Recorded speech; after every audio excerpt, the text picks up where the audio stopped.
皆さん、おはよう。 Magandang umaga po. Ito po ang unang balita na mag-usap tayo by Vicky Osawa. Mga Pilipinong nakasakay sa barko na tinamaan ng Houthi sa labas ng Yemen nang hindi nasaktan. Lahat ng 23 Pilipino crewmen na nakasakay ng barko na inatake ng Houthi rebel group noong Sabado ay ligtas at hindi nasaktan, sinabi ng Department of Migrant Workers. Sinabi ng DMWD na bahagya nasira ang barko sa pag-atake ngunit nagpapatuloy sa paglalakbay nito. Ang kanilang sasakyang dagat na nagtamo ng bahagyang pinsala ay naglalayag malapit sa Yemeni port city ng Hodeidah nang ito ay salakayin. Ang barko ay nagpapatuloy sa paglalakbay nito patungo sa susunod na daungan nito, sabi ng ahensya. Ayon sa ulat ng Reuters, ang Houthis noong Sabado ay naglunsad ng isang solong anti-ship missile sa Empty Wind, isang oil tanker na bandilang pamamanian sa pag-aari ng Greek. Nagresulta ito sa pagbaha na pagtumba sa propulsion at steering ng barko. Ang mga tripulante gayunpaman ay nagawang ibalik ang kampangyarihan at mapanatili ang kurso.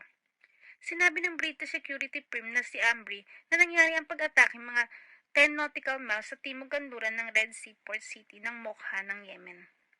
Noong nakaraang Marso, 2 Pilipino seafarer na sakay ng MV True Confidence ang napatay sa isang missiles attack ng mga rebelding Houthi. Ang Houthis ay naglunsad ng isang kampanya nagpag-atake sa mga sasakyang dagat sa isa sa mga pinakaabalang shipping lane sa mundo mula noong November bilang pagkikaisa sa mga Palestinian sa panahon ng digmaan ng Israel sa Hamas sa Gaza. At yan po ang unang balita na mag-usap tayo by Vicky Osawa.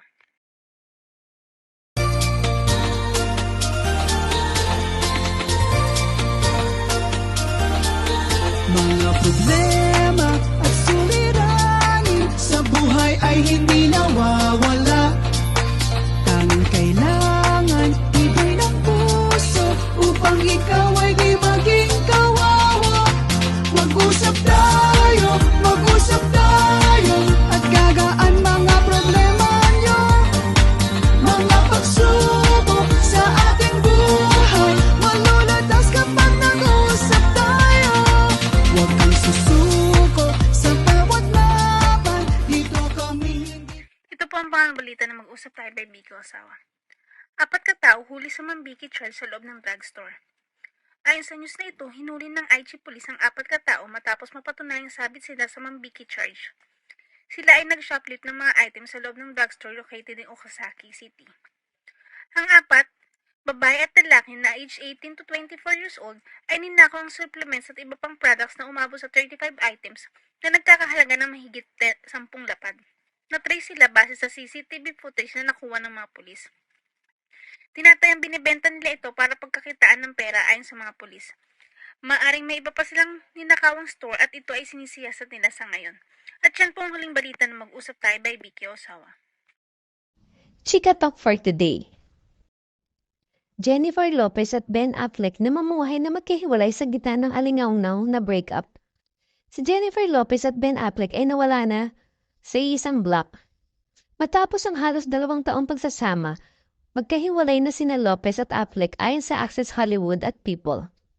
Ang update na ito sa kanilang relasyon ay dumating ilang sandali matapos tumalo si Lopez 54 sa 2024 Met Gala nang wala si Affleck 51 sa kanyang tabi. Dayon pa man sinabi ng kanyang kinatawan sa News noon na abala ang actor sa shooting na The Accountant 2 sa Los Angeles.